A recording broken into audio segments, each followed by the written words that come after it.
Coming up on this month's edition of the RMAC Showcase, the Beehive State is home to the conference this month. Westminster enters its second season of NCAA eligibility, and year one was one for the record books. And a Griffin battles and beats the biggest opponent of her life. Those stories and much more are right around the corner as the RMAC Showcase starts right now.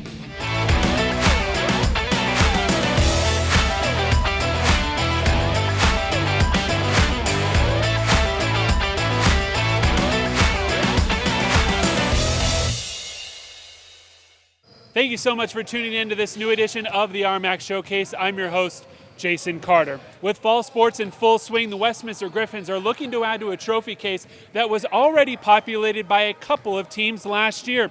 The first coming from their women's soccer team, which will forever hold the distinction of being the first team in school history to make the NCAA tournament with their run last year.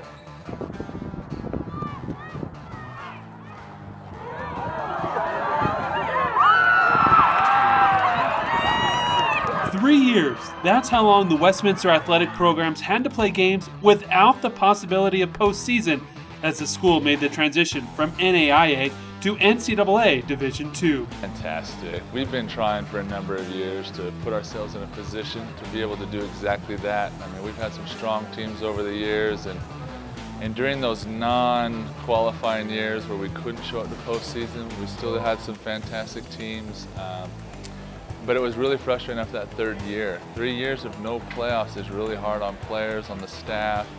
And the second we had the chance to do it, we knew that was what our goal wanted to be. And it didn't take the Griffins long to get a taste of not only the conference tournament, but the national tourney. I just remember being up in the team room and we were watching the stream, and when we figured out we gotta go to nationals, we all just kind of went a little crazy, and I just kind of felt like all those times where we were like, oh, this sucks, it really kind of paid off. The Griffins did bow out in the first round of nationals, but they returned 12 seniors from last year's team that is looking to play longer into November this season. We only lost about 4 or 5 in the graduation class. That means a lot of experience coming back. We brought in a lot of depth to try to get us to that next level that we know we can get to. But you always want more. We want to focus on the conference championship first. I think that's the biggest thing. It would mean a lot to us in the school, but obviously going to the NCAA tournament again, now that we've got 1 year under our belt, it'd be fantastic to give us another shot. Playing one sport in college is tough. Playing two, well, that's just crazy talk. But that's the exact scenario for a sister duo here at Westminster. They've been inseparable their entire lives. Unbelievable. And it's funny, I'm an identical twin too, so I understand what they go through. I played college ball with my brother, and so I can empathize with them. But they are exactly a package deal. And they knew they wanted to continue during college. Ever since we were little, me and Hillary just always loved playing soccer and basketball, and so the college recruiting process really kind of revolved around that, of what we could play, where we could play both and play both together. I wanted to do both, and do both with my identical twin sister. I knew was gonna be a hard goal to achieve, and finding this school and these programs that were so willing and ready to have us. So Hillary and Sarah Wexler took the next step together and signed with Westminster for the opportunity to play 2 sports in college. So it was always really hectic, especially during end of fall, like early December. That's that big transition period. It was really cool traveling with one team, and then a week and a half later you're in the other season. Those late fall months are always tricky, getting to coordinate schedules and staying within the rules of the weekly hours you can do, and we always just had to manage our time wisely and with whatever team was in season mostly. That plan worked out pretty well, as the girls were not only starters on the women's soccer team that made the NCAA tournament, but also major contributors to the women's basketball team, which also made nationals. We were so excited to do it together, and we were so pumped for school and soccer and basketball and getting to do it all in college at that next level. The girls have one final year of eligibility left in soccer only, and are looking to wrap up their college athletic careers in style.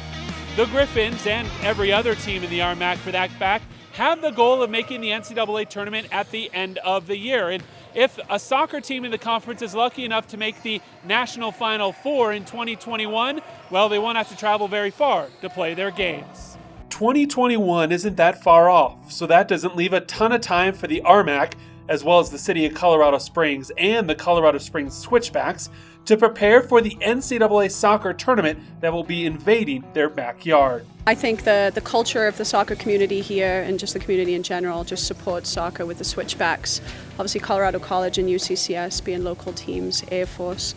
So I think we've got a great soccer following, a lot of kids in the community playing, and just to have this kind of event here at a new stadium, I think the excitement is huge across all of the soccer circles. Helps connect the youth development and inspire the kids. That's what a lot about what professional sports does. I mean, it inspires kids. It not only brings people together, but inspires the youth. And this kind of connects the pride soccer, the college athlete, and kind of this transition to the professional athlete. This is the first ever NCAA Division II National Championship that either the Rocky Mountain Athletic Conference or the City of Colorado Springs has ever hosted.